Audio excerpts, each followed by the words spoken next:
कंसेन प्रहिता घोरा पूतना बालघातिनी शिशुश्चचार निघ्नन्ति पुरग्राम ब्रजादिषु।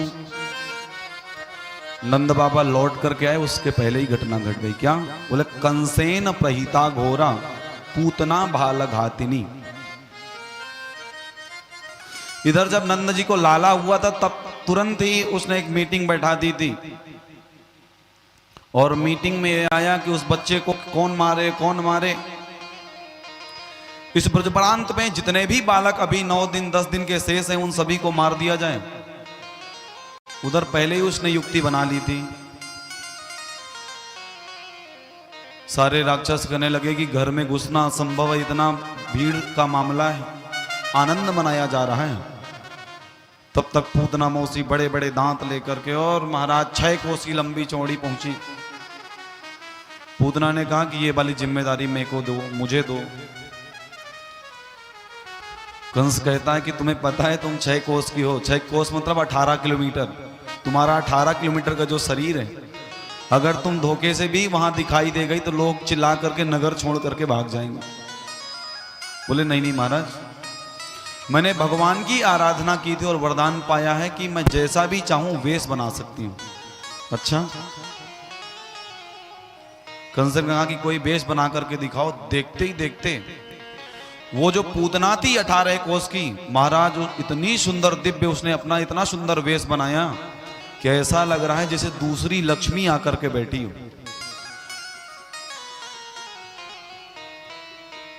बोला अगर मैं चाहूं तो मैं जाकर के उस बच्चे को मार सकती हूं। राजा कंस ने कहा कि ये जो पूरी जिम्मेदारी है मैं तुम्हारे सर पे सौंपता हूं। अब मुझे विश्वास हो गया कि तुम जाकर के वध कर सकती हो। पूतना गई और जितने भी ब्रज प्रांत में बालक थे उन सबको दूध पिला करके और मारना आरंभ किया। और उसके जो स्तन थे उन स्तनों में कालकूट विष लगा हुआ था। अहो वकीयम स्तन कालकूटम जिघांसया पाय यदाप्यसाध्वी। अपने स्तनों में कालकूट का विष लगा करके मारने चली।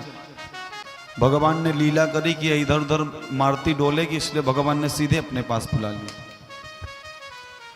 देखा पूतना ने कि नंद भवन में बड़ा दिव्य उत्सव मनाया जा रहा है, और ये जो उत्सव है ये किसी बच्चे के जन्म लेने का उत्सव है। पूतना भी पहुंच गई। उसने सोचा कि यहां काम बन जाएगा, और जैसे इतना सुंदर वेश बनाई थी कि जब जाने लगी तो ग्वाल वालों ने रोका भी नहीं। क्यों? एक ने कहा सुन डंडा हटा ले या जान दे अंदर। दूसरे ने कहा इसको अंदर क्यों जाने दो जी, तुम्हारी कोई सगी है क्या? बोले ना ना, देख ऐसी लग रही जैसे ही जी लक्ष्मी हुए साक्षात। अरे है सके मथुरा ते राजा कंस की रानी मिलबे आई हो। इतना सुंदर वेश बनाया है, और अगर हमने धोखे से भी रोक लिया तो ये जाकर के वहां क्या कहेगी? मथुरा में हमारी बेइज्जती कर देगी कि बताओ वहां के कितने गंवार लोग हमको रोक दिया। तो अपनी इज्जत बचाने के लिए जो द्वारपाल खड़े थे उन्होंने कहा कि अंदर जाओ। अंदर गई और यशोदा माता कहते कि बहन राम राम। यशोदा मैया ने नेत्र खोल करके देखा कि ये मेरी बहन कहां से आ गई, और ये जो बहन है मेरी, इसको तो इसके पहले मैंने कभी देखा नहीं।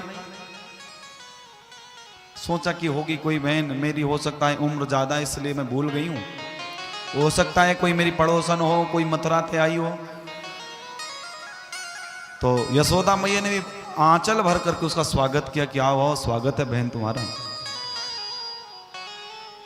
तब तक कन्हैया अंदर से रोने लगे, और उनको बड़ा जल्दी मची कि जल्दी आए, जल्दी जल्दी। अंदर ठाकुर जी रो रहे हैं। मैया जाने लगी तो पूतना ने कहा सुनो बहन, मैं लालाए तुम्हारे चुप करा दूंगी, तुम जाकर के घर का दूसरा काम करो। और इतना उत्सव चल रहा था कि वो उत्सव में जाकर के मग्न हो गई माता, और जैसे ही मग्न हुई पूतना को मौका मिल गया। पूतना को मौका मिला, उसने क्या किया? वो प्रारंभ से ही इच्छा यही थी कि मैं इस लाला को मार दूं। जैसे ही मौका मिला तो तुरंत अंदर नंद महल में घुसी, और जो पालने में नंद के लाल अभी तक खेल रहे थे, 6 दिना के भय अभी, 6 दिन के वो लाला है अपनी गोदी में लियो, और जैसे ही पूतना ने बालकृष्ण लाल को अपने हाथ लिया तो भगवान ने नेत्र बंद कर लिए। भगवान ने नेत्र क्यों बंद किए? एक संत कहते हैं ये जो पूतना है वो अविद्या है, ये माया का वेश बना करके आई है। अगर भगवान ने इसको देख लिया तो इसके माया का पर्दा हट जाएगा और ये अपने वास्तविक स्वरूप में आ जाएगी, तो यहां के लोग डर जाएंगे, इसलिए भगवान ने नेत्र बंद कर दिया। एक संत कहते हैं नहीं नहीं ये कारण नहीं है, तो क्या है? बोले भगवान ने नेत्र इसलिए बंद किए कि भगवान के जो नेत्र हैं वो चंद्रमा मनसो जातश्चक्षो हो सूर्यो अजायत। भगवान के जो नेत्र हैं वो सूर्य और चंद्रमा है। अगर भगवान ने अपने प्रकाश स्वरूप से उसको देख लिया तो ये जो अज्ञान का अंधकार, ये जो माया है, ये पूतना है, जैसे ही भगवान ने नेत्र खोले तो जल करके भस्म हो जाएगी। तो लोगों को लगेगा अरे अरे अभी बच्चे का जन्म हुआ है और अभी से अपशकुन होने लगे। एक संत कहते हैं बोले ये भी बात नहीं है, तो क्या बात है? वो कहते हैं भगवान ने नेत्र इसलिए बंद किए कि शंकर जी महाराज को याद करना था। क्यों? बोले भगवान ने नेत्र बंद किया और शंकर जी का आह्वान किया, हे शंकर जी आप तो कालकूट जैसा विष, जो हलाहल विष निकला था, उस विष को भी आप पचा गए थे। आप आकर के इस पूतना के स्तन में जो जहर लगा हुआ है, आपको विष पीने का अभ्यास है, तो आप पहले विष पियो, उसके बाद मैं तो यहाँ वृंदावन में माखन मिश्री खाने आया हूँ ब्रज में, और ये श्री गणेशाय जहर से करा रही है, तो अगर श्री गणेशाय ही जहर से होगा तो आगे क्या होगा? इसलिए भगवान ने नेत्र बंद करके भगवान शिव का ध्यान किया। एक संत कहते हैं भैया भगवान बड़े दयालु हैं, भगवान ने नेत्र इसलिए बंद किए थे कि भगवान ने देखा कि बताओ पूतना जो आई है, इसके पूर्व जन्म के बारे में भगवान जान रहे थे कि कौन है जो मुझे दूध पिला रही है, मुझे स्तनपान कराने आई है। अरे माता यशोदा और माता देवकी ने पता नहीं कितनी तपस्या करी थी, तब तो मैं उनके पुत्र के रूप में प्राप्त हुआ हूं। लेकिन इसने कौन सा ऐसा तपस्या किया था, ऐसी कौन सी तपश्चर्या करी थी जिस तपश्चर्या का फल ये है कि मैं इसको पुत्र के रूप में दूध पिला रही है मुझे।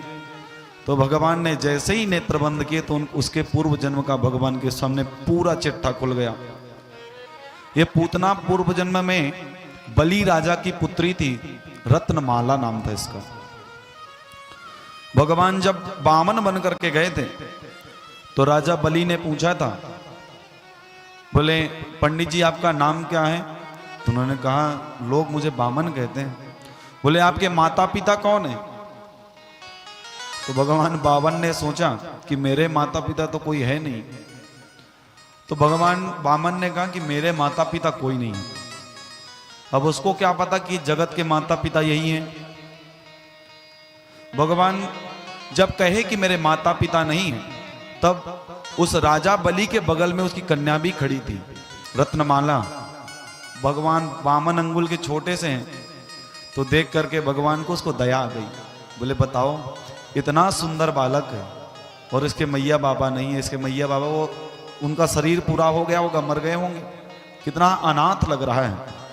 अरे मेरा बस चले तो इस सुंदर से बालक को, इस सुंदर से ब्राह्मण को मैं अपना स्तन पान कराऊं। भगवान ने कहा एवं मस्तु। लेकिन थोड़ी देर में ही जब भगवान ने 3 पग भूमि नापने के लिए अपना विशाल शरीर त्रिविक्रम रूप लिया, 2 पैरों में 1 पैर से नीचे के 7 लोग और 1 पैरों से ऊपर के 7 लोगों को नाप लिया। अब तीसरा पैर कहां रखूं? राजा बलि से पूछा। इतनी क्रोधित हुई है रत्नमाला, उसने कहा बोले बताओ मेरे बाप को ठगने आया है, मेरा बस चले तो मैं इसको स्तनों में जहर पिला कर किसको मार दूं। भगवान ने कहा ये मस्त। भगवान तो सबके मन की जानने वाले हैं। तो वही रत्नमाला जिसने मन में संकल्प किया था एक बार कि मैं दूध पिलाऊं, और एक बार उसने संकल्प लिया था कि अरे बताओ ये तो नारायण, ये तो छलने आया है, अगर मेरा बस चले तो मैं उसको विष पिला दूं। तो दूध और विष दोनों पिलाने के लिए पूतना के रूप में इस बार अवतरित हुई। तो भगवान ने नेत्र बंद करके कहा ओहो पूतना मौसी। पूतना लेकर के और जैसे ही नंद बाहर से निकली बाहर, अपने स्तन को निकाल करके जैसे ही बालक के मुख में दिया, पहले विष का पान किया, विष के बाद फिर भगवान ने उसके पयोधर का पान किया और पयोधर पान करने के बाद भगवान उसके प्राणों को खींचने लगे।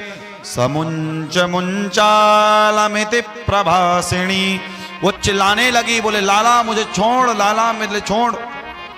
भगवान कहते मौसी पहले तो मैं जल्दी किसी को पकड़ता नहीं हूं, और अगर मैंने किसी को पकड़ लिया तो मेरा स्वभाव है कि मैं उसको छोड़ता नहीं हूं, बिना उसका कल्याण किए मैं उसको छोड़ता नहीं हूं।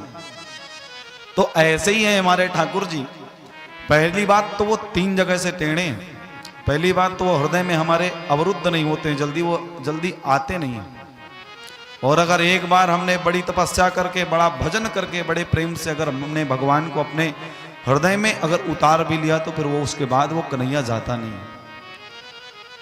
मानो भगवान पूतना से कह रहे हैं कि मेरा स्वभाव है मौसी कि पहले तो मैं जीव को पकड़ता नहीं हूं, अनंत जन्मों की साधना के बाद मैं उसको मिलता हूं, और अगर एक बार मैंने उसका हाथ पकड़ लिया तो उसका कल्याण करके ही छोड़ता हूं। और महाराज उस पूतना की जब प्राणों को पिया तो जोर जोर से चिल्लाने लगी, छोड़ दे छोड़ दे छोड़ दे। भगवान ने उसके प्राणों का पान किया और वो चिघारती हुई वो 18 किलोमीटर की वो पूतना उस दिव्य ब्रज प्रांत में गिरी है। तो जहां जहां गिरी है महाराज 18 किलोमीटर के सब पेड़ पौधे सब चकनाचूर हो गए। अब इधर जब बहुत तेज चिल्लाने की आवाज आई तो नंद महल में यशोदा मैया दौड़ करके आई लाला के पास, तो पालना खाली पड़ा था। मैया लगी रोने, बोले लाला कहाँ गया, लाला कहाँ गया। सारे ब्रजवासी ढूंढने लगे, पूरे गोकुल में ढूंढने लगे, लाला कहाँ गया, लाला कहाँ गया। महाराज ढूंढते ढूंढते जब जंगल में पहुंचे तो देखा कि बड़ी सी राक्षसी पड़ी हुई है। वो 6 कोस की जो राक्षसी थी उसके ऊपर भगवान बाल कृष्णलाल उसके पयोधर के ऊपर क्रीड़ा कर रहे हैं, खेल रहे हैं। भगवान खेल रहे थे और जब लोग जो देखने गए थे भगवान को देखा कि अरे ये तो ऊपर इतने ऊपर बैठे हुए हैं। लोगों ने सीढ़ी लगाई और भगवान को उतार करके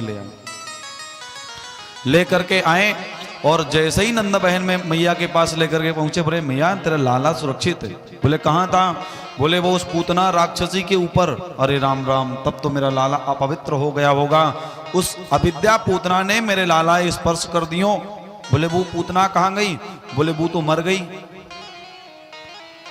मैया ने कहा कि अरे उस इतनी बड़ी पूतना राक्षसी को किसने मारा। बोले पतो ना है, ऐसे ही भाग के लाला लेके जा रही थी और नेक तो पत्थर पैर में लगे और मुंह के बल गिरी तो मर गई। अब उसको क्या पता कि कैसे मरी। बोले कोई बात ना, कैसी उमरी होए, हमारे ब्रज की रक्षा जो भगवान कर रहे हैं वही उनने ही मारे होगो। अब मैया गोबर गोमूत्र से पंचगव्य से स्नान कराने के बाद मैया गाय के पूंछ से लाला को झाड़ा दे रही हैं।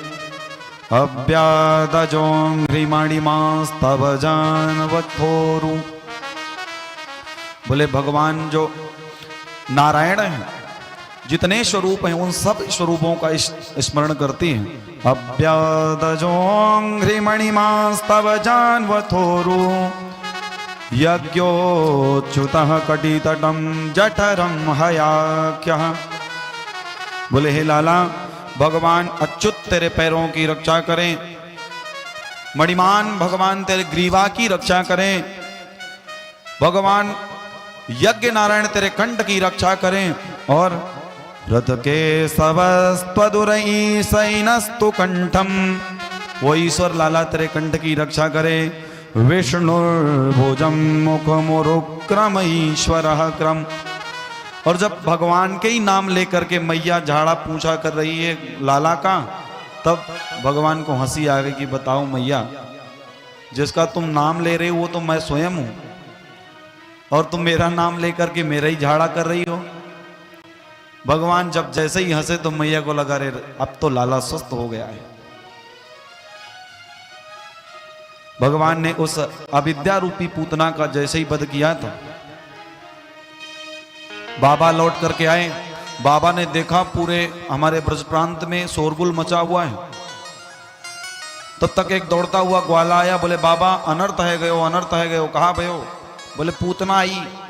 कहा क्यों ने, बोले हमारे लालाए लेके भाग गई।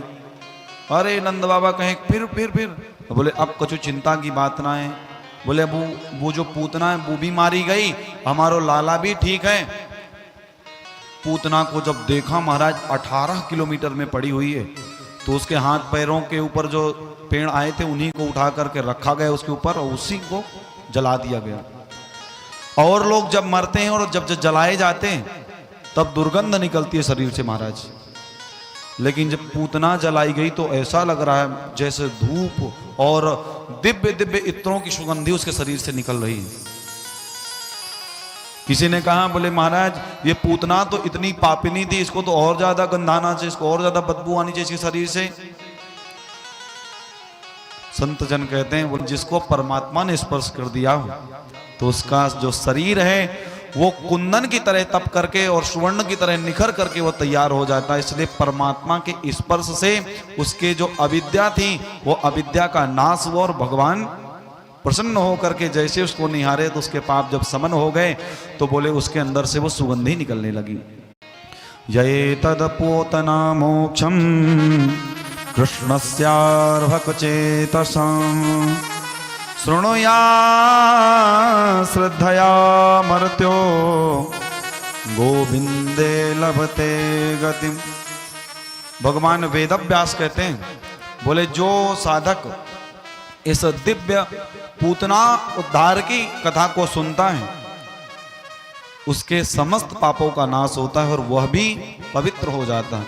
या एतद पूतना मोक्षम कृष्णस्यार्भकमद्भुतम् शृणुया श्रद्धया मर्त्यो गोविंदे लभते गतिम।